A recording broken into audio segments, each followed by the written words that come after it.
Assalamualaikum warahmatullahi wabarakatuh. Perkenalkan, nama saya Alvina Ramadhani dengan NPM 24754108 dari Prodi Akuntansi Perpajakan semester 4 kelas 4D dari Perguruan Tinggi Politeknik Negeri Lampung.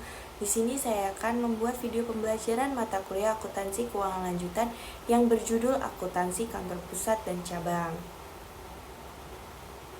Terpisah secara operasional, terikat secara hukum. Kantor cabang memiliki kebebasan menjalankan aktivitas operasional sehari-hari, seperti melayani pelanggan dan melakukan penjualan, namun secara hukum seluruh aset, kewajiban, dan hasil usaha tetap menjadi milik perusahaan yang diwakili oleh kantor pusat. Oleh karena itu, seluruh transaksi cabang nantinya harus dilaporkan kepada kantor pusat. Cabang dependen dan independen. Dalam praktiknya terdapat dua jenis kantor cabang, yaitu cabang dependen dan cabang independen. Cabang dependen memiliki kewenangan terbatas sehingga sebagian besar pencatatannya dilakukan oleh kantor pusat. Sedangkan cabang independen memiliki sistem akuntansi yang lebih lengkap dan mampu menyusun laporan keuangan sendiri. Namun, pada akhir periode laporan tersebut tetap digabungkan dengan laporan kantor pusat. Perbedaan akuntansi KP, KC, dan konsolidasi. Perbedaan utama antara akuntansi kantor pusat dan cabang dengan konsolidasi terletak pada status hukumnya. Pada hubungan kantor pusat dan cabang hanya terdapat satu badan hukum, sehingga yang disusun adalah laporan keuangan perusahaan yang sama. Sedangkan konsolidasi dilakukan untuk perusahaan induk dan anak perusahaan yang masing-masing memiliki badan hukum tersendiri. Prinsip cermin atau akun resiprokal. Nah, hubungan antara kantor pusat dan cabang menggunakan akun resiprokal atau prinsip cermin. Di pihak cabang terdapat akun investasi dari kantor pusat, sedangkan di kantor pusat terdapat akun investasi pada cabang. Kedua akun ini harus selalu menunjukkan saldo yang sama, hanya saja dicatat dari sudut pandang yang berbeda. Nah, arsitektur transaksi rutin. Setiap transaksi antara kantor pusat dan cabang dicatat oleh kedua pihak. Misalnya, saat kantor pusat mengirim kas atau barang ke cabang, kantor pusat mencatat sebagai investasi pada cabang, sedangkan cabang mencatat sebagai investasi dari kantor pusat dengan cara ini. Pengiriman barang dagangan. Terdapat dua metode pengiriman barang dagangan. Nah, metode pertama, ada barang dikirim sebesar harga pokok sehingga tidak menimbulkan laba internasional. Dan yang kedua, ada metode barang dikirim di atas harga pokok atau menggunakan markup. Cara ini memudahkan pengendalian persediaan, tetapi akan menimbulkan laba internal yang nantinya harus dieliminasi. Ilusi laba antar perusahaan. Jika barang dikirim menggunakan harga di atas harga pokok, maka akan muncul laba yang sebenarnya belum direalisasikan.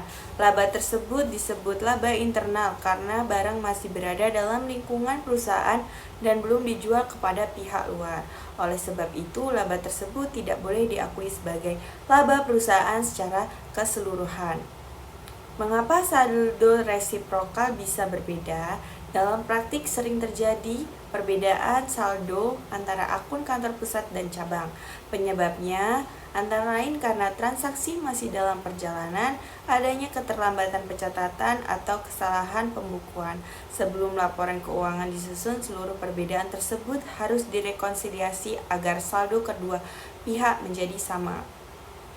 Rekonsiliasi dilakukan dengan mencocokkan seluruh transaksi antara kantor pusat dan cabang. Jika terdapat transaksi yang belum dicatat atau masih dalam perjalanan, maka dilakukan penyesuaian setelah proses rekonsiliasi selesai.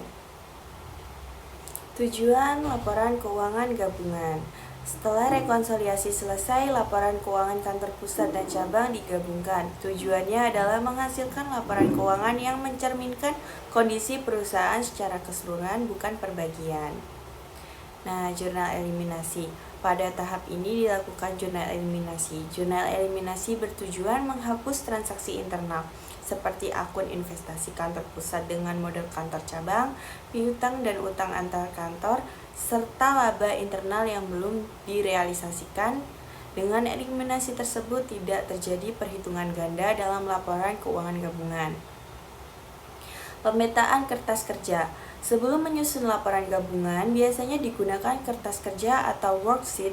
Kertas kerja membantu menyusun saldo kantor pusat, saldo cabang, jurnal eliminasi, dan hasil akhirnya dalam satu lembar kerja, sehingga proses penyusunan laporan menjadi lebih mudah dan sistematis. Cabang luar negeri. Jika cabang berada di luar negeri, terdapat tambahan proses, yaitu translasi mata uang asing. Laporan keuangan cabang harus dikonversi terlebih dahulu ke mata uang pelaporan perusahaan induk sesuai standar akuntansi yang berlaku. Setelah itu baru dilakukan rekonsiliasi dan eliminasi. Jadi, kesimpulannya, akuntansi kantor pusat dan cabang bertujuan menghasilkan laporan keuangan yang mencerminkan kondisi perusahaan secara utuh. Tahapan yang dilakukan meliputi pencatatan transaksi, penggunaan akun resiprokal, rekonsiliasi saldo, eliminasi transaksi internal, hingga penyusunan laporan keuangan gabungan. Demikian penjelasan yang dapat saya sampaikan. Terima kasih, saya akhiri. Wassalamualaikum warahmatullahi wabarakatuh.